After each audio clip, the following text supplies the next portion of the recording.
ছোট্ট একটা গল্প বলি, যারা বুঝতে পারবেন একটু প্লিজ কমেন্ট করবেন। একদিন এক স্কুলে ক্লাস কক্ষে একজন শিক্ষক ঢুকে পড়ে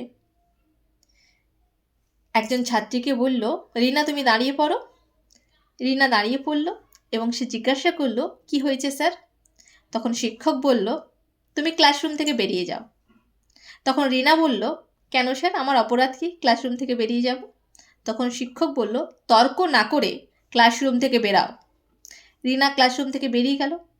শিক্ষক বাকি ছাত্রছাত্রীদের জিজ্ঞাসা করল, আমি কি এটা ঠিক করলাম? তখন বাকি ছাত্রছাত্রীরা বলল, না স্যার, আপনি এটা ঠিক করেননি। শিক্ষক বলল, কারণ? তখন সবাই বলল, আপনি বিনা কারণে রিনাকে ক্লাসরুম থেকে বের করে দিলেন। তখন শিক্ষক বলল, তখন কেন তোমরা প্রতিবাদ করলে না? তখন বাকি ছাত্রছাত্রীরা কি বলল জানেন? আমাদের উপর কোনো এফেক্ট পড়েনি, আমাদের কোনো ক্ষতি হয়নি, তাই আমরা প্রতিবাদ করিনি। তখন শিক্ষক বলল, এটাই ভুল করলেন। ঠিক তেমনি আমাদের দেশেও অপরাধ হচ্ছে, আমরা দেখতে পাচ্ছি, অন্যায় অত্যাচার হচ্ছে, সেটাও দেখতে পাচ্ছি, কিন্তু প্রতিবাদ করছি না। এই কারণ আমাদের উপর এফেক্ট পড়ছে না বা আমাদের কোনো ক্ষতি হচ্ছে না, সেই কারণে আমরা প্রতিবাদ করছি না।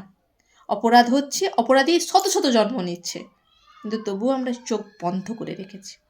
এটাই হচ্ছে ব্যাপার।